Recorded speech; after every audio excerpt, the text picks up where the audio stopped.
Well, welcome everyone. Waiting just a minute because I see that we still have people that are kind of filtering in. So good afternoon and welcome to the latest in the CPUC series of webinars about the BEAD challenge process. Thank you for taking the time to be here with us today and participate in preparing for the challenge process. My name is Laura Sasaki. I am a program and project supervisor at the CPUC in the BEAD branch. And in past webinars, we've previewed some of the features of the challenge process, including parts of the portal and how individuals can participate in the process. Today, we'll go more in depth on how you as a permissible challenger can participate in the challenge process and how you can facilitate challenges from members of the public. We'll include live demonstrations in the challenge portal and in the consumer challenge website. And we appreciate all the questions that you've submitted in advance, so thank you for doing that. And then we also welcome any questions that you have today that you'd like to submit through the Q&A function in Zoom. We'll review all of those questions and post answers in the FAQ section of our website. We'll be including links throughout this as we go through, so keep an eye on the chat for that. So today we're pleased to have with us Joanne Hovis from CTC Technology and Energy. CTC serves as one of CPUC's key contractors and partners in developing the BEAD program. And we're also pleased to have Clayton Woolley with us. He's a director of technical strategy for Ready.net, who is CPUC's partner in developing the challenge portal. So now I will hand it over to Joanne. Thank you, Laura, and hello, everyone. Laura, can you just confirm that you are hearing me okay? Can hear you great. Excellent, great, thank you. It's a real pleasure to be with you all today. I'm really glad to have the opportunity to present on how permissible challengers can participate in the challenge process, as well as how permissible challengers can work with members of the public who are not themselves able to directly submit challenges. But let me start today by introducing our agenda. First, we're going to do a very brief overview of the challenge process itself, and then we'll focus on your role as permissible challengers. This will include information on using the challenge portal in particular. We'll then describe individuals' roles in the challenge process, that is to say, consumers, members of the public who want to try to participate in the challenge process, and how you as permissible challengers can engage with them and process the evidence that they provide so that they get submitted.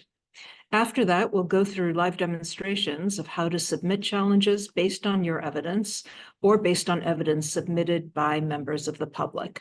We'll also do a live demonstration of the Consumer Challenge website, and that is the website that is being established to enable members of the public to submit evidence and run NTIA-approved speed tests that you would then be able to use to submit challenges on the challenge portal. At the end, we'll talk through next steps and how you can continue to prepare for the challenge process.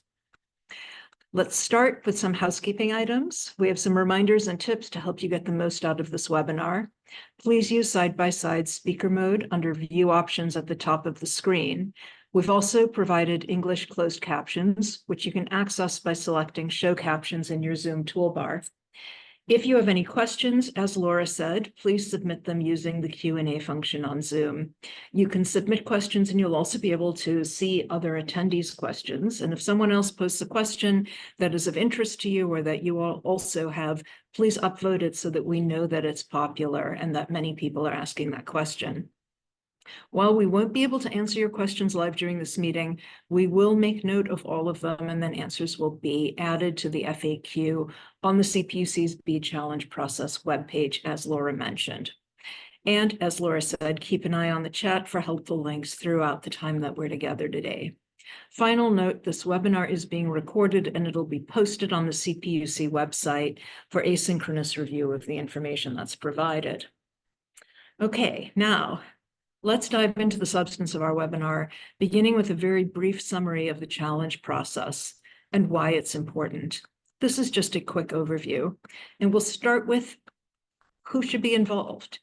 What we're covering today is information for all of you, the permissible challengers, the entities that are authorized to be challenges under federal rules in this challenge process. Now, that is local governments, tribal governments, and nonprofits, any of those who wish to submit challenges themselves or on behalf of individuals, members of the public. According to the federal rules, these are the only entities who are allowed to submit challenges on behalf of individuals. When you register in the CPUC challenge portal, you must, in order to do this, select the option to submit challenges on an individual's behalf. By the way, note that broadband service providers are also permissible challengers under the federal rules, but they are not authorized to submit individual challenges. Why is this so important? As we've talked about in many previous webinars, the challenge process is the single best opportunity to contest any inaccurate data that you find in the FCC National Broadband Map and to make sure that that map is improved for purposes of the BEAD program. The BEAD program representing the single largest expenditure of public funds ever for broadband. Once the challenge process is over and NTIA has approved the eligible locations that come out of the challenge process as being BEAD eligible, there will not be another opportunity to change locations to make them eligible for BEAD infrastructure funding. And given that this is once in a lifetime, really once in a century funding, with more than $1.8 billion going out to build last mile broadband infrastructure in California, the challenge process is thus just a critical part of making sure that your community, your interests are, and those of the folks that you represent are represented throughout the BEAD program. BEAD program is about providing high-speed internet to all locations that don't currently have it, and the challenge process is the way that the CPUC will determine which addresses don't currently have it and need it. The CPUC recently announced the dates of each of the phases of the challenge process, and you can see them here. There is preliminary data that the CPUC published this week on its website with final eligible location data to be published at least 7 days before the challenge phase begins. When the challenge phase begins on July 8th, it will then run for 30 days until August 6th. After that, the CPUC will have 14 days to do a review between August 7th and August 20th of all of the challenges that were submitted. Following that, there's a 30-day time period in which service providers and other permissible challengers will be able to rebut challenges that were submitted during that initial challenge phase. And that'll be from August 21st to September 19th. You'll be notified of challenges at the beginning of the rebuttal phase, and rebuttals must be submitted during that 30-day time period between August 21st and September 19th. After the rebuttal phase, the CPUC will review all of the data that have been submitted until then, both challenges and rebuttals, and will make determinations on disputed challenges during the period between September 20th and October 19th.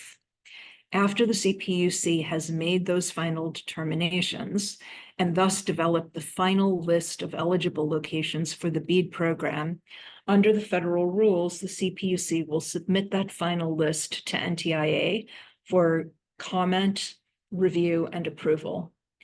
Now, that process will happen on NTIA's timeline, and there are no statutory requirements for how fast they need to do it. So we don't have a set date for that approval, but we're hoping that it will be expeditious so that the grant program can be addressed as well.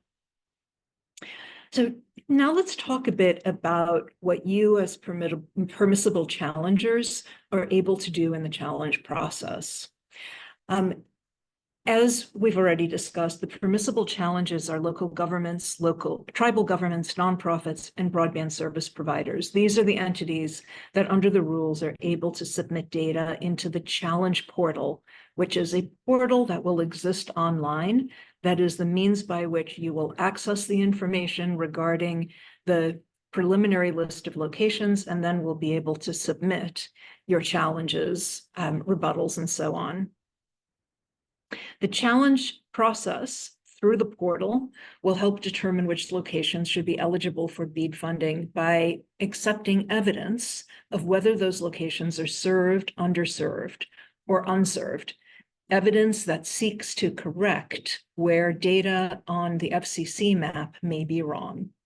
So challenges may demonstrate that a location that the data currently shows as served is in fact unserved or is in fact underserved based on evidence showing that.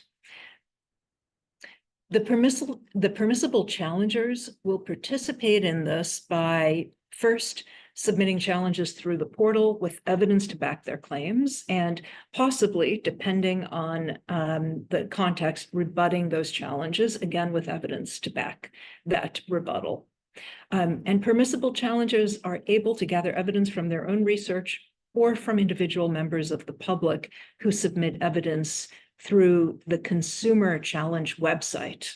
So the challenge portal is the mechanism by which you, as permissible challengers, will submit challenges to the CPUC, but the Consumer Challenge website is the means by which individual members of the public will be able to submit evidence that you can then use to submit challenges on the challenge portal.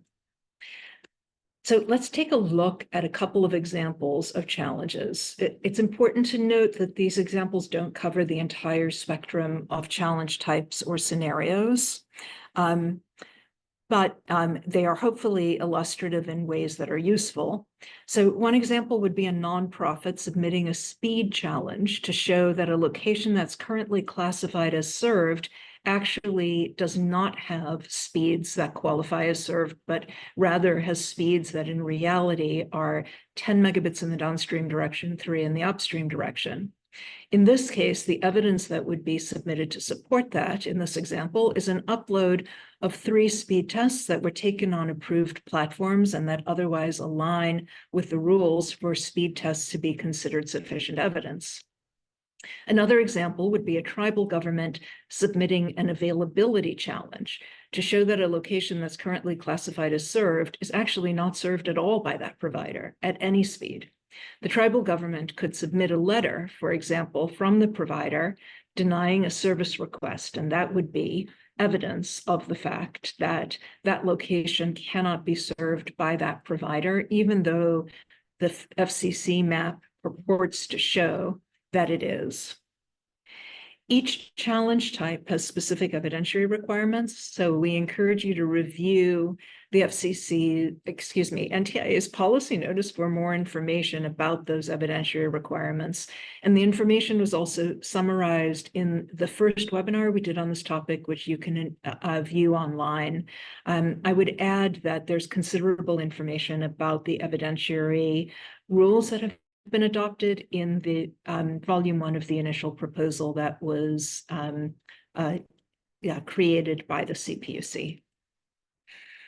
So let's talk now about the challenge portal itself, which, as I mentioned before, is the hub or the site for challenge submission by permissible challengers in California. If you are a permissible challenger organization, your first step to engage in the challenge process should be to visit the challenge portal and register for access.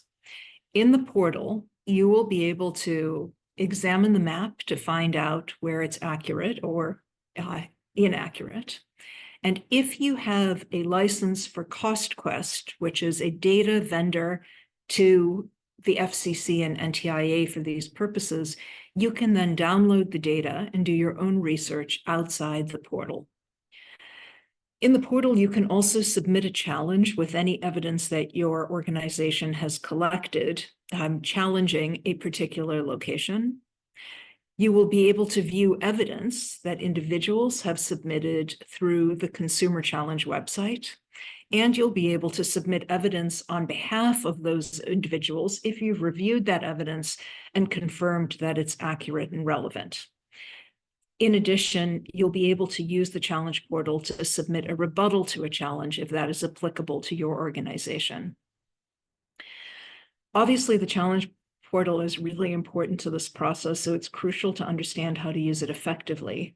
For that reasons, we will have some live demonstrations and explanations of how the portal works later in this presentation. For now, though, I want to share with you a step-by-step flowchart of how you can do it, which will preview the live demonstration that will come later. What you can see here in this flowchart is that there exists a set sequence for how you will submit a challenge, and the portal will take you through this sequence.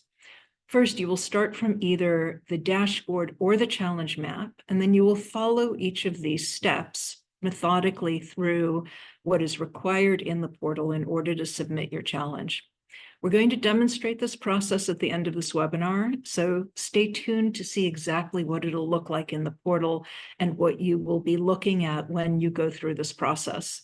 Also, we will, of course, post these slides and the recording of this webinar, so you'll be able to review this process in detail, the flowchart and the demonstration of the portal after the webinar, because it will be on the CPUC BEAD site.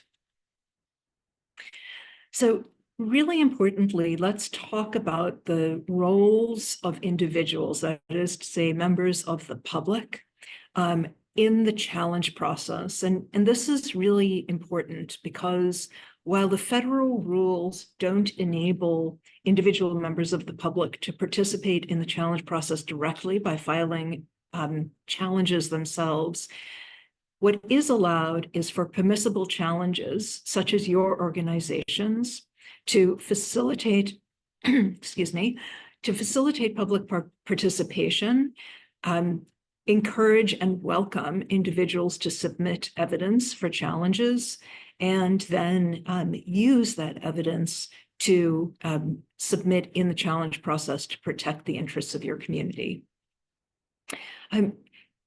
Individual members of the public actually do have some options in terms of what they can do here in order to engage. And it's obviously different than a permissible challenger, but they have certain opportunities and certain restrictions that were established by NTIA in the challenge process rules.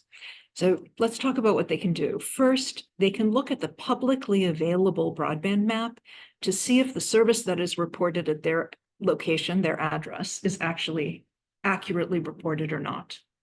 They can then submit evidence through the Consumer Challenge website.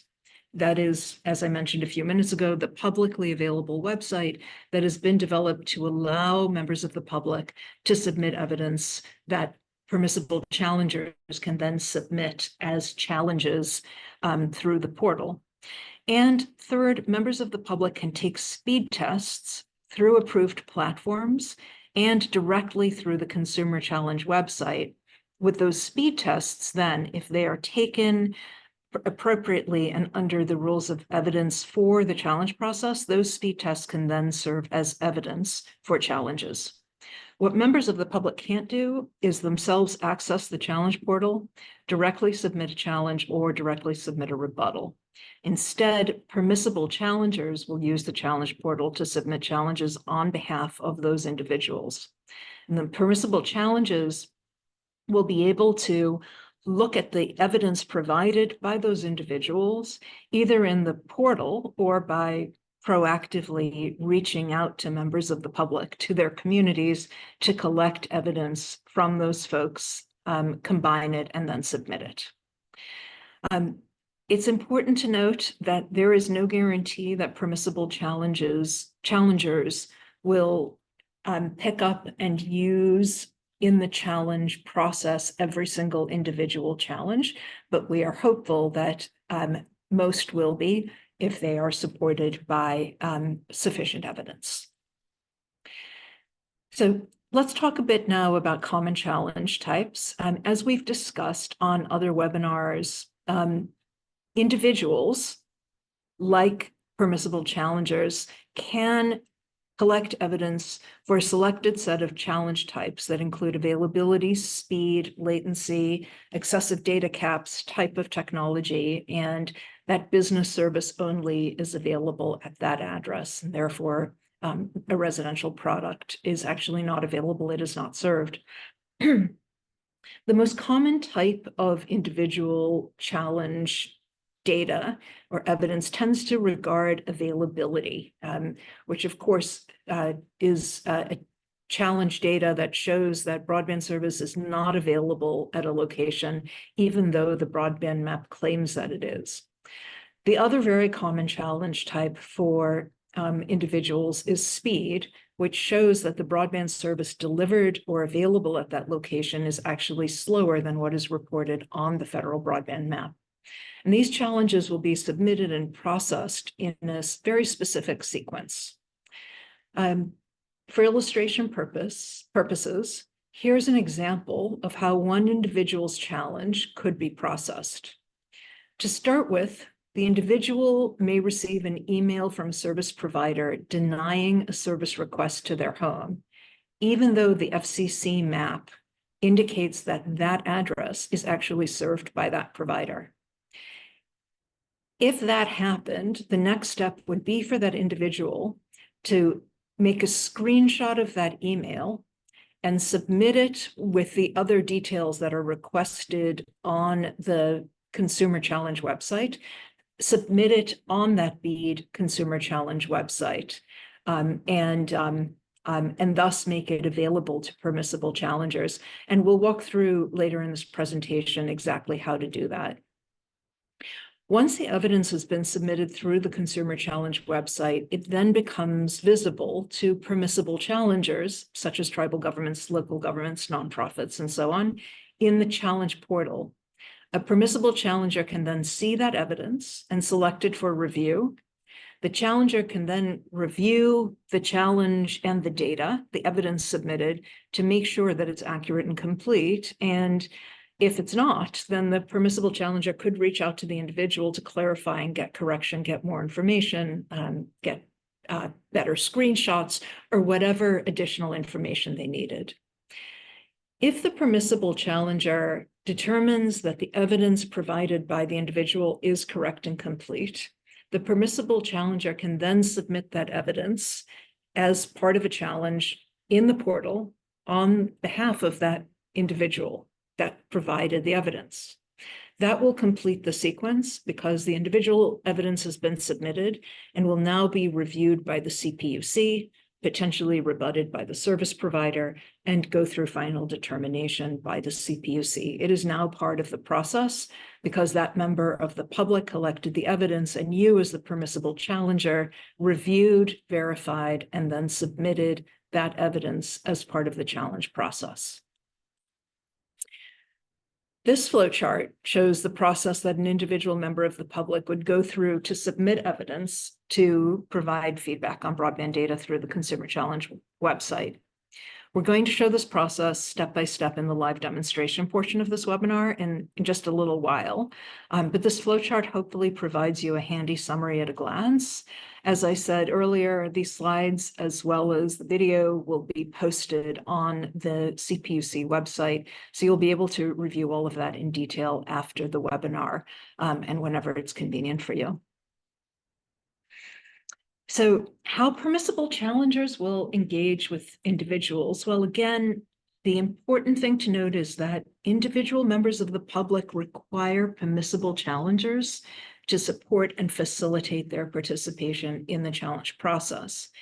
And as permissible challenges, you and your organizations can work with those individual members of the public to amplify the impact of their participation in the process and your own. It's just more evidence, more opportunities to improve on the map and ensure that your community is as well served as possible by the BEAD program.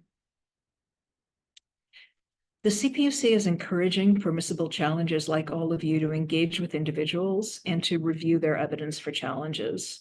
You could do this through direct engagement. So, for example, by encouraging individuals to email evidence to you directly, or other ways of reaching out to members of your community to encourage them to collect data, collect evidence, and send it to you. Or you could use the BEAD portal, which will create a mechanism, which will include a mechanism for you to review submissions that have come in from individuals through the Consumer Challenge website. The first step for reviewing challenges through the portal would be selecting the option to submit challenges on behalf of individuals when you register for the challenge portal. As I said at the beginning of my presentation, that will be one of the first things you're asked when you register for the portal, and many of you have already done this, but you would want to select that option just so that you have access to the data submitted by individuals.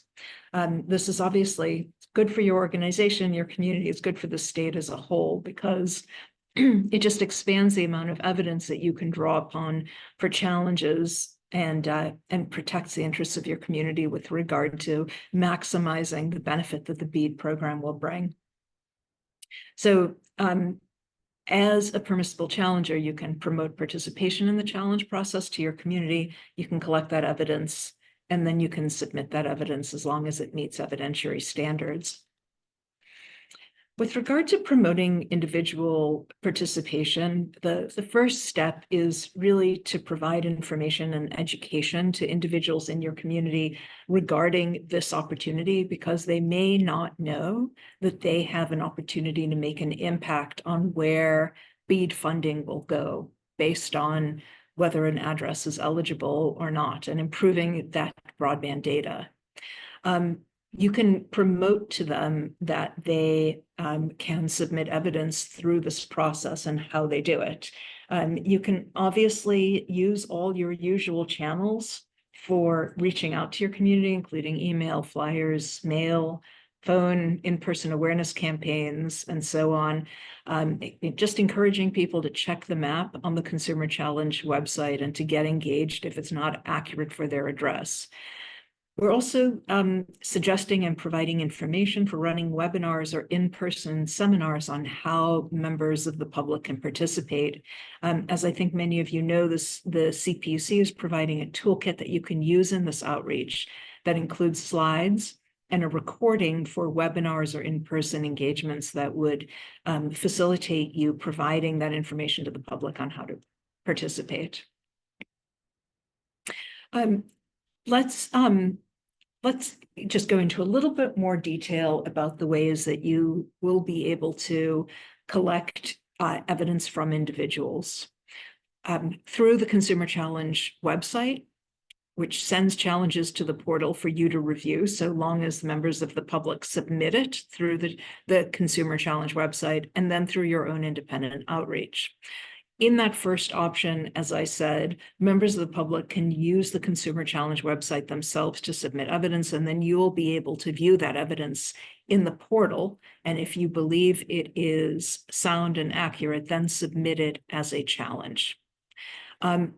Importantly, once an individual uses the Consumer Challenge website to submit their evidence, it's going to be viewable by all permissible challengers who are in the portal and who registered that they would like the option of submitting challenges from individuals, and then who then selected that geographic area from which that evidence came. And you will see all this in the portal. From that pool of participant challengers, any of them can review the evidence, and any of them can then submit it into the challenge portal itself. And then again, your second option for this is to really engage directly with the community to coordinate data collection through other means. There are many ways in which, including your regular ways of communicating with your community, that you can encourage them to submit evidence to you directly that you can then use on the challenge portal to submit challenges. The Consumer Challenge website is just the tool that the CPUC is providing to try to facilitate this, or to provide an additional way of doing it by receiving these individual evidence providers and allowing for that evidence to then be visible to permissible challenges on the portal. Let me reiterate again, I know I've said this a couple of times, that it is important that you as a permissible challenger review the evidence that is coming from a member of the public before you submit it in the portal. Make sure that you feel it's accurate and well formulated and consistent with the rules, because that oversight and review will simply increase the chances of success for that challenge. And here are some of the things you will want to check for when you are reviewing the evidence submitted by an individual. First, with regard to each challenge type, such as, for example, speed or availability, you'll want to be sure that there is specific evidence that meets the appropriate requirements. If a submission doesn't provide evidence that is consistent with the rules that were established by the NTIA, or that are for a different kind of challenge, you might want to work with the submitter to have it corrected. So an example, if someone submits speed tests for an availability challenge, that would be the wrong evidence type, because speed tests show speeds, and that the speeds are not what they are purported to be on the FCC map, rather than showing that there is no availability at that location. The other kinds of potential errors you might look for would be files uploaded to the wrong location or for the wrong provider, or provision of evidence that doesn't include enough information. So an example of that would be if an individual submits a screenshot of an email from a provider saying, sorry, but we cannot provide you with service at that location. That's good evidence, but if it doesn't have a date and time stamp, it's not sufficient evidence, and it couldn't be considered sufficient by the CPUC. Another potential error, just by way of example, could be in submission of speed tests. If the individual submits fewer than 3 speed tests from 3 different days, that would be considered insufficient evidence. For those of you who have seen the webinars discussing this, or looked at some of the materials provided, speed test evidence has to be from 3 different days from the same location, and has to be taken in particular ways on particular platforms. So the speed tests have to be from approved platforms such as MLab, Fast.com, Ookla, or Cloudflare, or taken actually right there on the Consumer Challenge website. But speed tests from other platforms won't be accepted. Another type of error that you would want to check for is whether evidence is from the right time frame, which for availability challenges would be from the previous 180 or 365 days, or for speed tests would be from the previous 60 days before the challenge process began.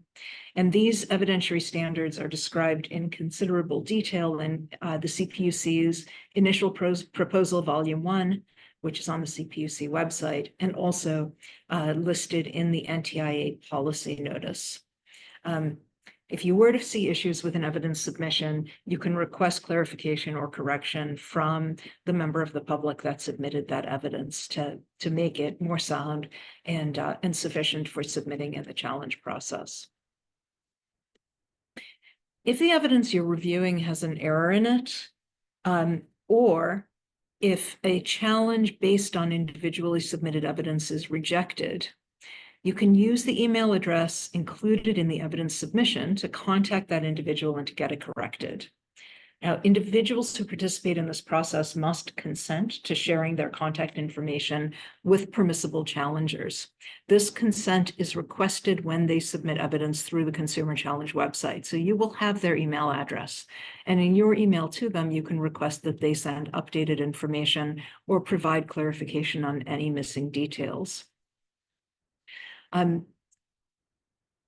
If the challenges don't meet NTIA's requirements for evidence, they may be rejected and returned by the CPUC after the CPUC's review, to the extent possible given time constraints.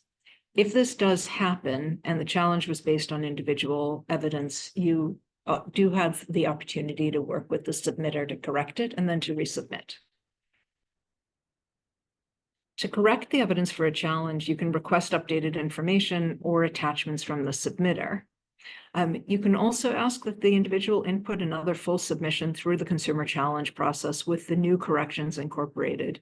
Then it will appear in the challenge portal to you as a permissible challenger, and you'll be able to submit it through the consumer challenge portion of the portal. Alternatively, you can ask them to just send you the corrected evidence and information directly, and you can then submit it in the portal as your own challenge, which would require you to manually input all the details and evidence. This flowchart illustrates how a permissible challenger, such as your organizations, would go through the challenge portal to view evidence submitted by a member of the public and then to submit it as a challenge. It all happens in the Consumer Challenges tab in the challenge portal. As with all the other flowcharts we've looked at today, this one will be posted with the slides on the CPUC website, and in just a little while, we'll have a live demonstration of what it looks like in the portal so you can see how the process works. And in fact, that little while is right now. We've reached the demonstration portion of today's webinar, and we can now do that demonstration of the challenge submission process. So let me hand it over now to Clay Woolley, who is the Director of Technical Strategy from Ready.net, who will walk us through the challenge portal and the Consumer Challenge website. Clay, over to you. Thank you so much, and nice to be with you all. And Joanne, can you hear me okay? Yes, I can, thanks. Excellent. I'll be grabbing the screen now. All right. And can you see my screen okay? Yes, we can. Yes, I can. Excellent. All right. Well, good afternoon, everyone, and thank you for your time today. Before we jump in, a couple of disclaimers about the view that you're seeing here. This is in a development environment, so you may see some slight language changes in your portal. The functionality will remain the same, but we wanted to demonstrate in a development environment to protect everyone's privacy and not show any of the individual orgs. Before we jump into the specific flows that we want to demonstrate today, we have covered map navigation in a previous webinar, but would like to briefly review that just for your informational purposes. There are filters over on the left side of the challenge map, which can be opened up and used here. So for example, you can hone in on just the address types that you're looking for. So if you're looking to challenge locations that are served or funded, you would want to filter the map so it would respond appropriately. Or if you were looking to flip unserved and underserved to served, you could, of course, filter appropriately. Other tools for research purposes, you can look at the different building types in case, for instance, you're only interested in business or MDU challenges. You can also see the different types of community anchor institutions, filter by unit count. So if you're looking for individuals, you can just go there, or filter up for MDUs. You can also filter the map by anchor institutions, so not a community anchor institution or a community anchor institution. And then additionally, we have other filters to search by funding program, broadband technology, internet service provider. You can look at those both ways to show only those funding programs or to hide only those funding programs. Additionally, we have census blocks that can be turned on and off, and different views of the map depending upon your preference. So that is a basic overview of navigation. We will not be covering zones or any other navigation today. But from the portal view, so this is for eligible challengers. This is one of the locations where you're able to start a challenge. The other would be from your dashboard, as we discussed at the top. So the dashboard is going to be where all of your challenges are kept, as well as the different status of those challenges. So we have an example in here, and this can also be exported for your research or record keeping purposes. So now we'll actually start a challenge. And you'll notice when you start a challenge, you get a menu for all of the different challenge categories before moving into the specific challenge type within a category. All policy reminders are here for these different challenge categories, as well as some details and also views to the different guidelines. Of course, we do recommend reviewing the full guidelines that are provided in the toolkit and other materials. For today, we'll be looking at a provider service level category and specifically an availability type challenge, as that's one of the most common types. And so you click in and select. MDU functionality is supported, but we will not be demonstrating that today. And of course, there's a link to additional guidelines there. So I'm selecting no and then proceeding on. So some of the things that we've built in to help navigate down to the specific challenge type are these filters that go with the provider. So we'll select an example provider here, and you will notice that the map changes to reflect locations that are specific to that provider. Again, the map will change when selecting the technology type that you're trying to challenge. And so it changes based on the technology type. The next portion here, as we mentioned earlier, once you upload locations, so you can upload locations, you can add them by selecting individual locations or by shifting and selecting to confirm and actually add those to your challenge.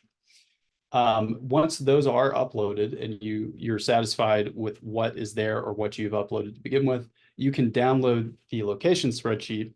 And this will require you to have your NTIA license because the only thing that can be exported from the portal is the location ID.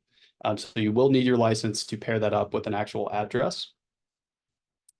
And next, for the challenge type that we've selected, there are policy reminders again here, as well as in the other provided supporting material and full materials.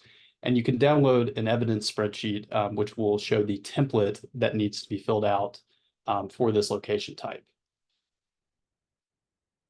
And after you have reviewed the downloaded template and uploaded the evidence, you will go in and you will add whatever that evidence may be.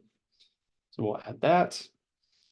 And then it's important to upload the evidence for each location that you're selecting as part of your challenge.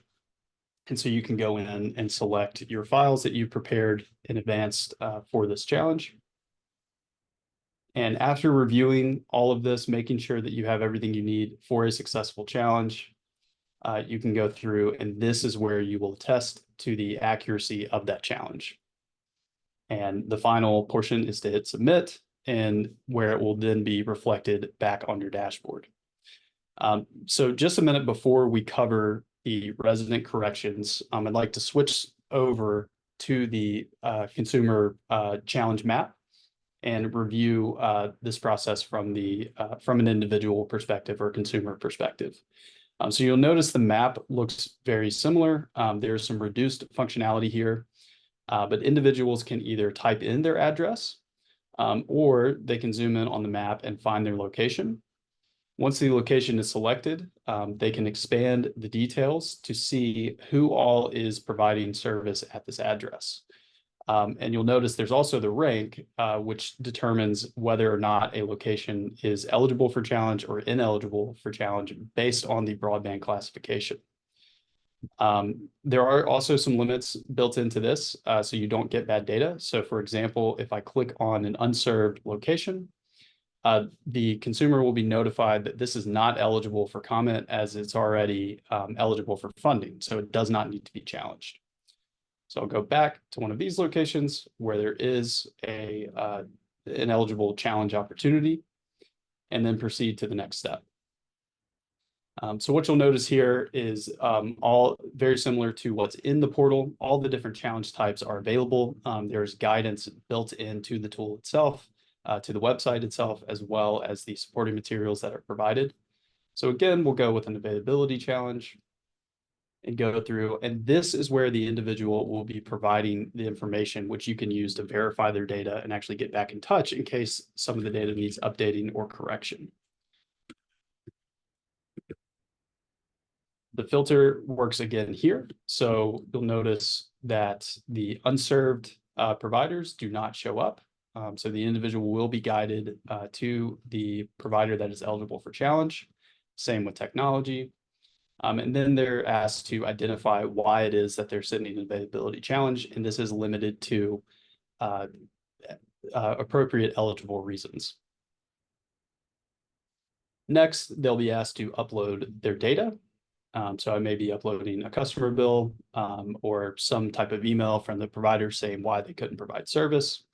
Once that is uploaded, the individual will need to add details as to why. And so first is the evidence type. So whether that's the website, email, physical letter, text message, whatever it may be. When they receive this evidence for your record keeping purposes, and make sure that these challenges are in fact compliant with the timelines, as well as a brief description.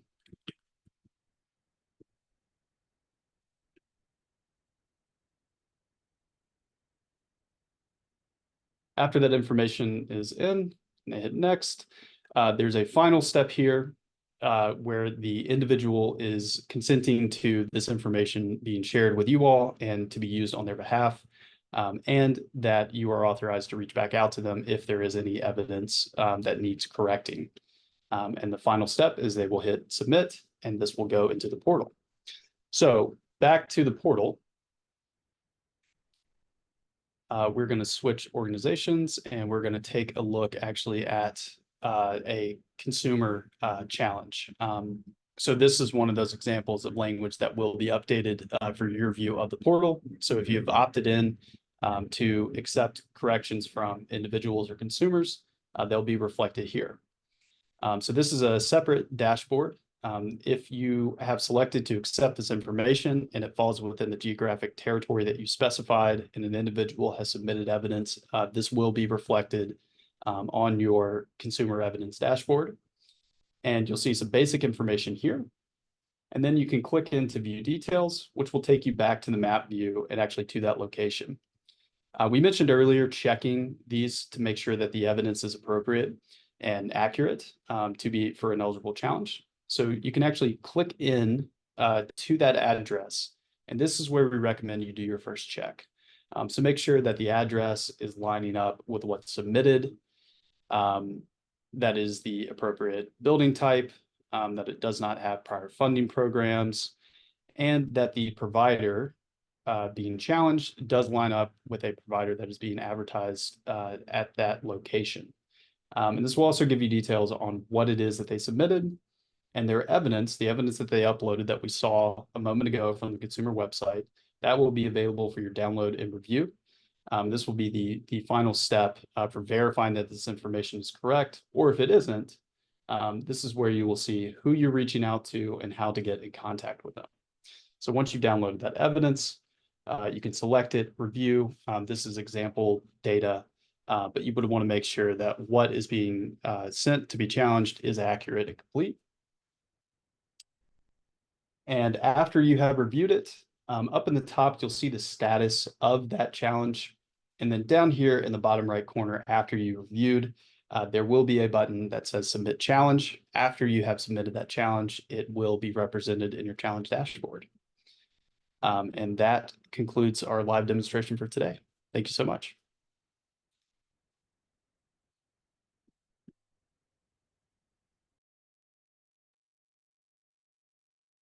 Thank you, Clay. So really appreciate the overview of the challenge portal. We do see that there are some questions, so we will take those back and get answers posted in the FAQs. You also may see some of those answers addressed in the training materials that we're going to be making available for everyone. So be sure to check on that.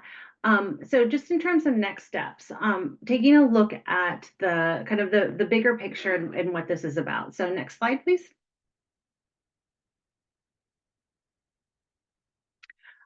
This is just kind of a reminder. We've talked about it a little bit today, but the big picture is that BEAD is an incredibly unique opportunity for investment in broadband infrastructure.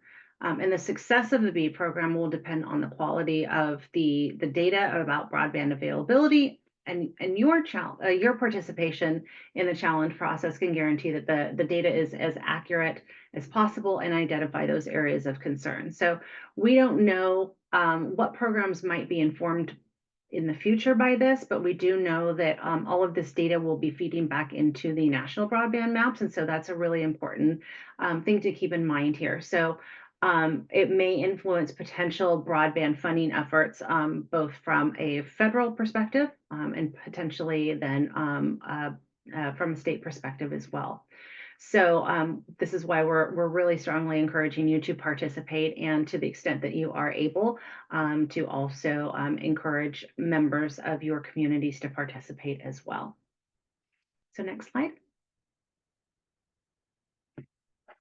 So as we've talked about in most of our webinars as we wrap up, ways to participate. What you're doing today, you're attending a webinar to learn more about the challenge process, to see kind of what it looks like to navigate through different types of challenges. When you do register, if you have not done so yet, as Joanne said, please make sure that you select yes on submitting challenges on behalf of residents. And you're able to select one county, multiple counties, or if you want to gather on behalf of the entire state. And I don't mean that where you're getting all of the ones, but in other words, you can see what comes in statewide and be able to pick some of those up and submit those. Please select yes and then make that option. If you do not yet have a CostQuest license, there's links there to apply for both of those. And then signing up for email updates and news. Most of you are on our mailing list, but if you are not, we'll put the link in the chat there for you to be able to sign up for that. And then any community outreach to promote participation using the tools that we'll be providing as well. Next slide.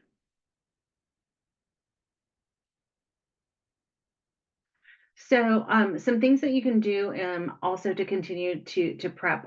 We have some links here. One is of which, if you haven't been there yet, the challenge homepage, and that is for the portal that contains right now the preview information for the map and the data sets.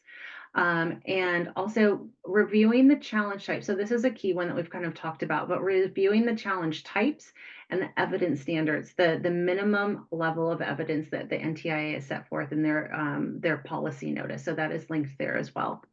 If you have not done so yet, you can view previous webinars. You can watch the recording if you wish, or you can download the slide decks. Those are on our events page. And then, as mentioned before, we'll also be updating the BEAD FAQs with the questions that have come in today, questions that we have received previously. We will consolidate questions that are similar so that we are not taking up your reading time with very, very like questions. And then on the next slide, just being aware of what we have for upcoming events. So obviously you're here today on the June 20th public participation for permissible challengers. We will have an upcoming webinar for the challenge process for broadband service providers focused on the rebuttal phase, and that's going to be as we get closer to that stage. So we'll make that time and date available on our events page. We will continue to have office hours, so we're just determining the day and times for those, and we will post those up there because we know that there's going to be a lot of interest and a lot of questions as we go through and are actually deep into the challenge process.